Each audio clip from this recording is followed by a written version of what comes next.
Welcome to our channel. Today we how to configure Etsy shop settings and shipping profiles, full guide step by step clearly. To start configuring your Etsy shop settings, log in to your Etsy account. Navigate to the Shop Manager by clicking on the icon in the top right corner. In the Shop Manager, click on Settings located in the left sidebar. Select Info and Appearance from the drop-down menu. Here, enter your shop name if you haven't done so already. Add a shop icon and cover photo to give your shop a professional look. Make sure to fill out your shop announcement to inform customers of what your shop offers.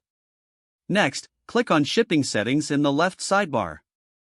Choose the currency for your shop that best suits your target market.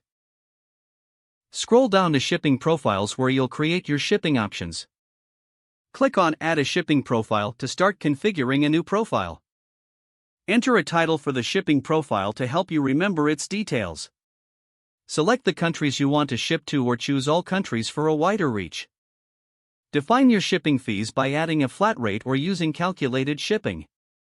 Make sure to set a processing time that indicates how long it will take to prepare an order before shipping. You can also choose to offer free shipping if it fits your business model. Add any additional options for expedited shipping if desired. Once you've entered all the necessary information, click Publish to save your shipping profile. Now, return to the main shipping settings page to review all your profiles. You can edit any shipping profile by clicking the Edit button next to it. Make sure to review your settings regularly to ensure they meet your business needs.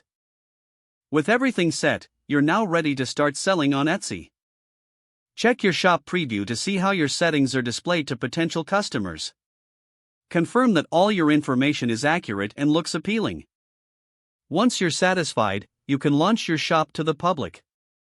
If the page does not load, refresh the browser or try again in a private or incognito window.